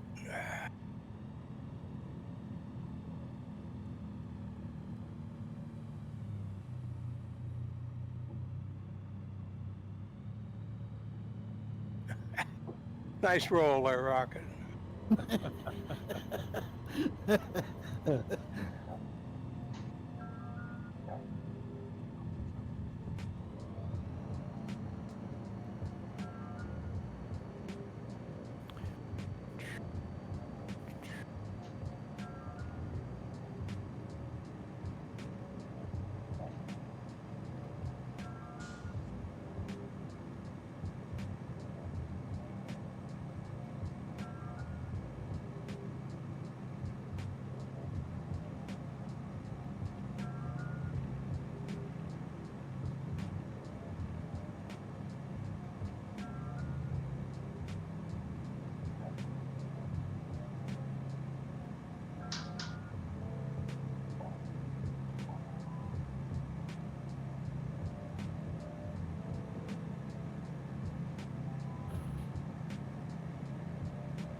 They get the turning arm here is it's a mud flat and from the glaciated water, and it's pretty much like chocolate milk.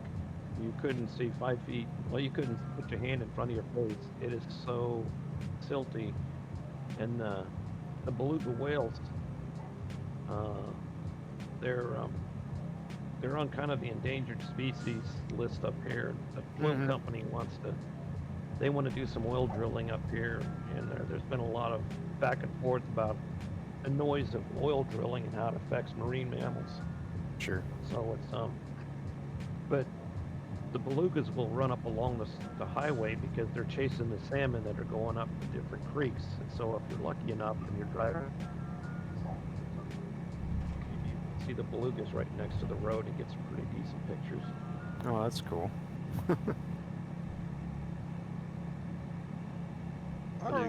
The white ones, right? I think so, yeah. And a couple other things you see is the inlet they'll get a board tide. So if the conditions are just right, and a lot of this inlet during the tides, all of the mud's exposed, with the exception of where the water's coming out from the rivers and stuff. And then when you get a tide change, you get you'll get a wave that'll come all the way up in the inlet, and you'll get guys that'll ride that with surfboards, and they'll maybe a mile or two, and you'll see them do that, and it's distinctive. You can see where that board tide's coming up. Yeah. Then the other thing is guys come over here and they do kite surfing. So they'll come down here towards the end when the wind's blowing, and they'll grab their kite and run back and forth with a surfboard.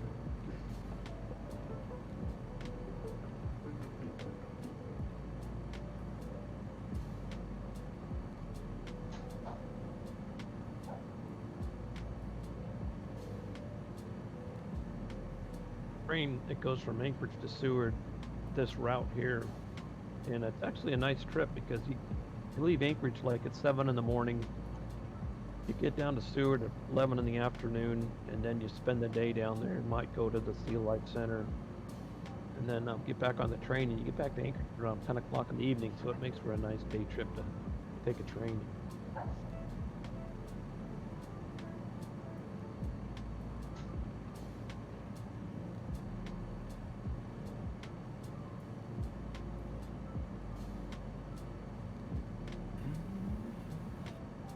All the majority of the jet traffic coming from the lower 48, or even they come down the inlet here, and then they'll make a right turn to base, and then another right turn to final to come into Ted Stevens International, and that's pretty much the standard arrival for.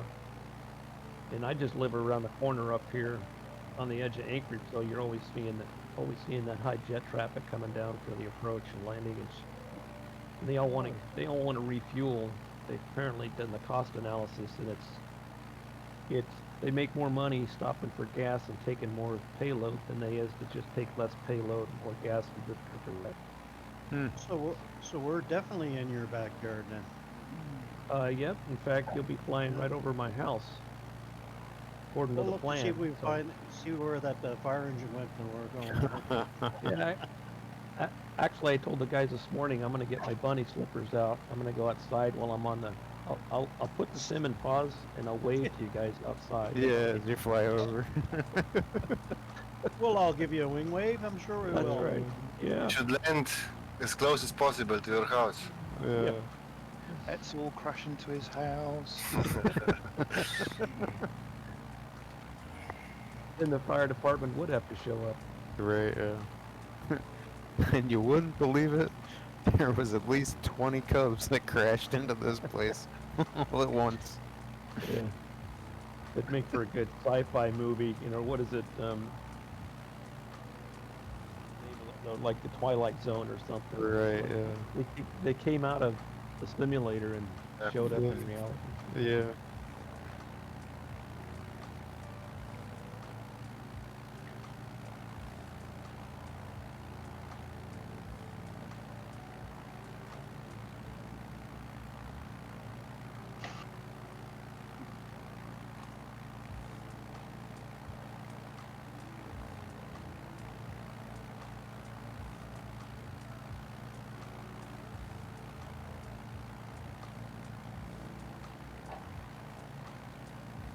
Around this point, we're gonna hope. It was a small mining town. They did a lot of mining back in the valley behind it. Now it's just a small, little bit of a tourist. People drive over here and you know, kind of the quaint little tourist town from river over here, Resurrection Creek actually, and they get a pretty good pink salmon run, so a lot of kids over here because it's really kind of kid friendly salmon and stuff, so it's pretty cool. So there's only a touch and go over here.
Now I have a lot of ships in the water. They are also visible in the little nav map.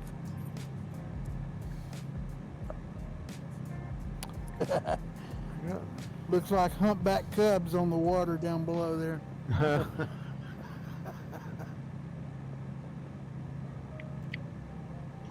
like we got some jet traffic coming in over the mountain there, maybe. Can't tell. Okay, it's just AI traffic. Yeah, it disappeared behind the mountain. Island, island. Pull up. Pull up.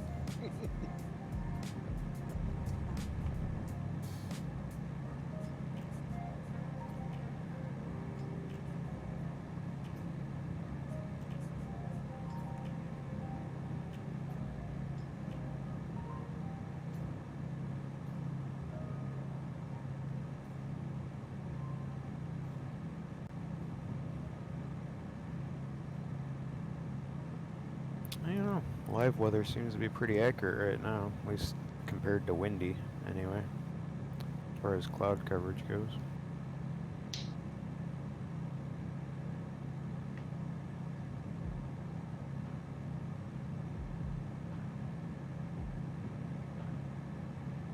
And this point of land up here, this is going to be Bird Point.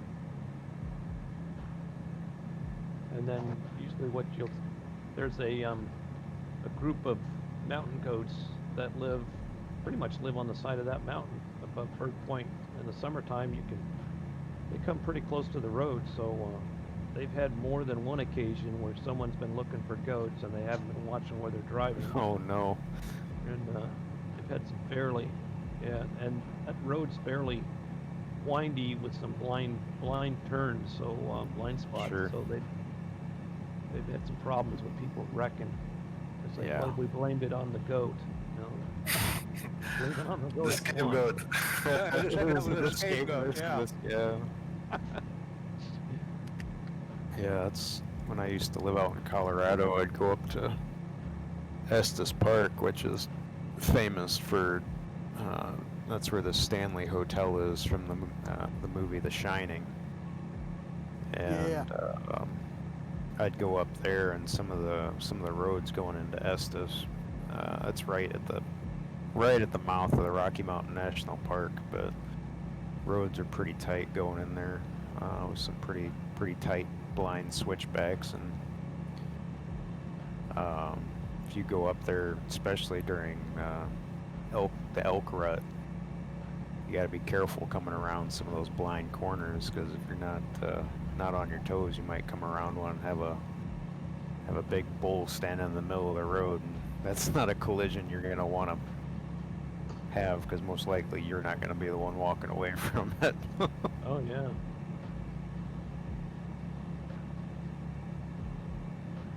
These houses over on the right, they're fairly ritzy, anywhere between 1 to 2 million.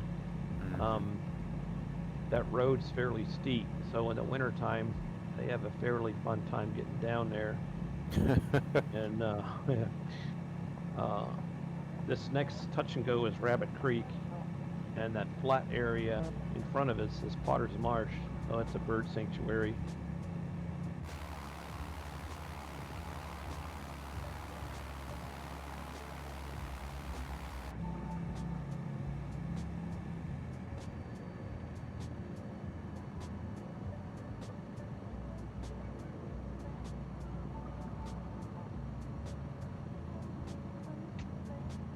How much does 1 or 2 million buy you around this part then?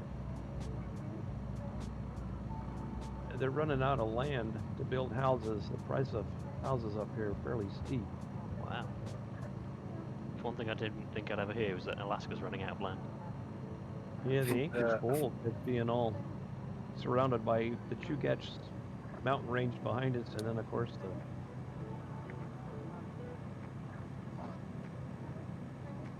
Rabbit Creek is one of those small airfields that are just kind of cut out of a bunch of trees here next to the city. Right.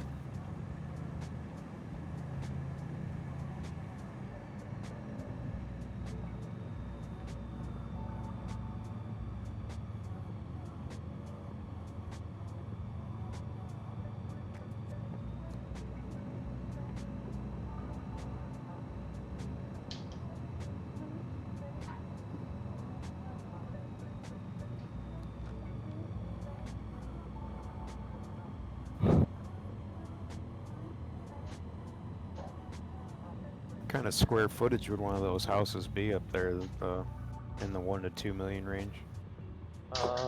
Probably anywhere between probably between 3,500 and 4,500. Gotcha. But a lot of people pay for they pay for the scenery. Yeah, you're paying for the view more than anything. Yeah. So yeah, it's not surprising. There's my house right down there, and it's funny you should mention because I can hear you guys flying over the house right now.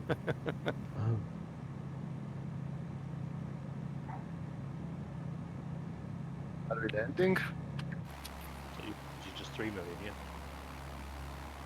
There's a field right here, I believe. Yeah, the next one over here is Sky Harbor. And these folks here, the house belongs, bless you. They actually have, their hangars are attached to their house, so when they get done flying for the day, they just push it in next to pull it into their hangar and close the door and walk into their kitchen and get a beer. Oh, pull off a John Travolta. Yeah, right. Must be nice.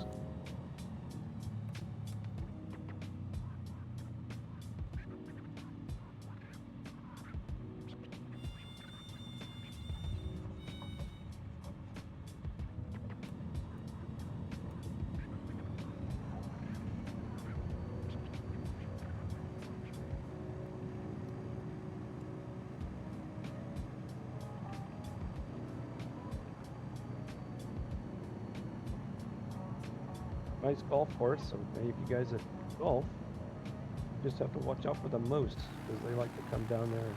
Oh my gosh. I've heard of water hazard, but not a moose hazard. They have the right of way for obvious reasons. Yeah, right, no kidding. So that large building off to the right is high school I went to.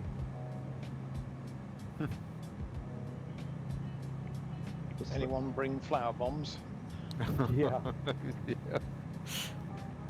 Oh, look, a football field to land in. Right, yeah. This airfield here is the BLM, Bureau of Land Management airfield.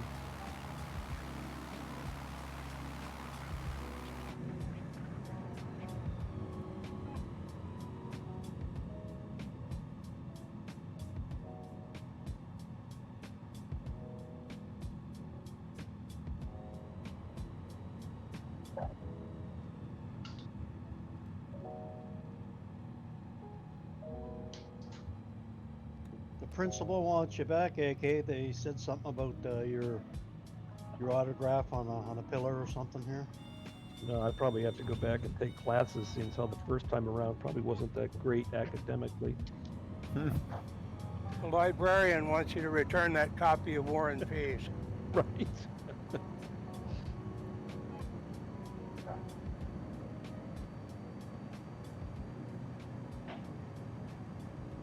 This is kind of where you have to thread the needle a little bit because Jeez. Sound like a Typically, bowling alley. I was going to say, was that a strike?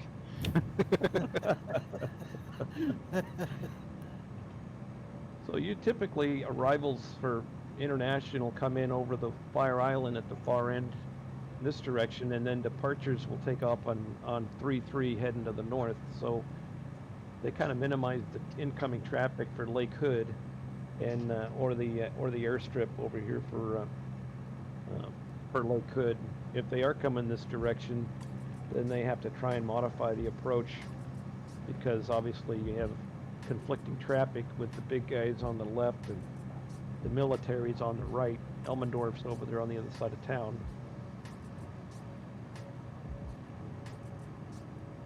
And then Merrill Field is also on the right.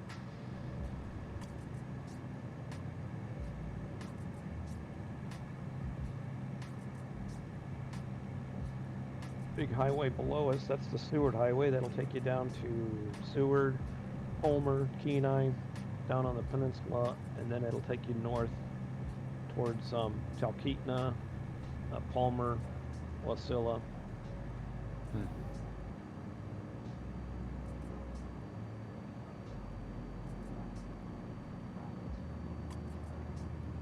course, Lake Hood, one of the larger seaplane bases in the world, and they've got an island between the two runways, the water runways there, and they had a real problem with birds. So they put some pigs on there to eat the bird eggs, and then they shot and killed the pigs and had those for a barbecue. Of life. I'm not sure what the pigs tasted like, but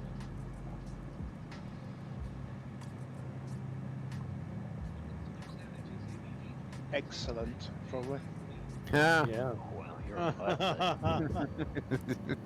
Well, if you're lucky, maybe they'll taste like bacon and eggs or something. Bacon and eggs, right? Yeah.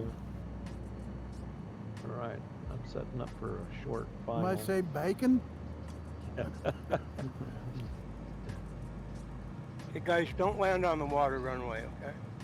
Yeah.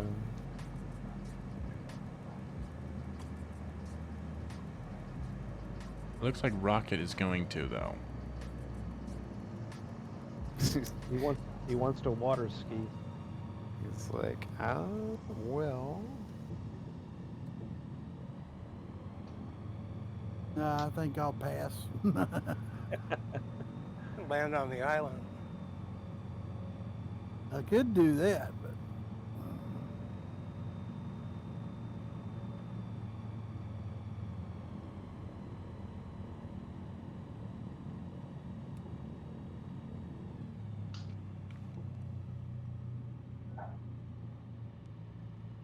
Here we go.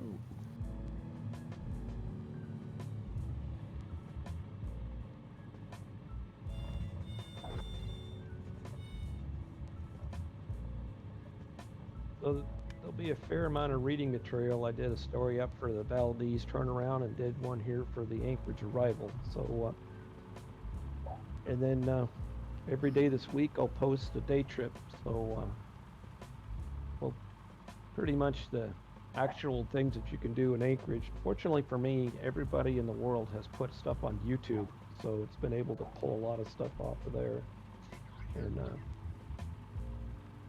then of course next week I'll be taking the group up Denali, and we get to the top. There's a landing spot up there, and then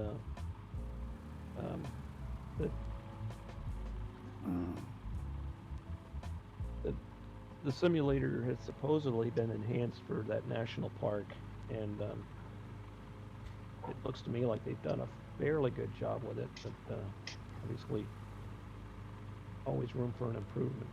Sure.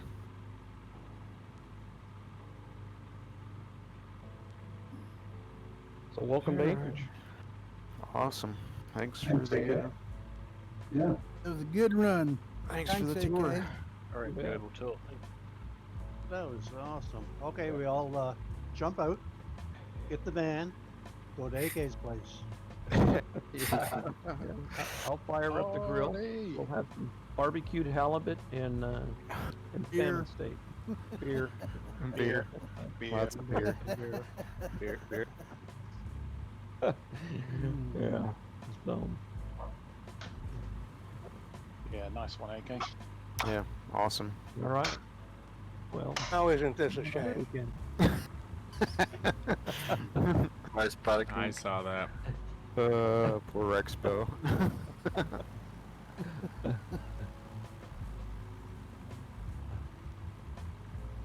All right, gentlemen. Everybody down? I think so. I think so. All right. Hey, Well, guys. everybody except D&B. That's it. D&B's always in the air. See you next week. Yeah, you we'll guys see you all take care. next week, guys. Guys, y'all have a good one. I enjoyed it. Have a Take good care, weekend, folks. guys. All righty. Take care, guys. Have a good week. Until next time.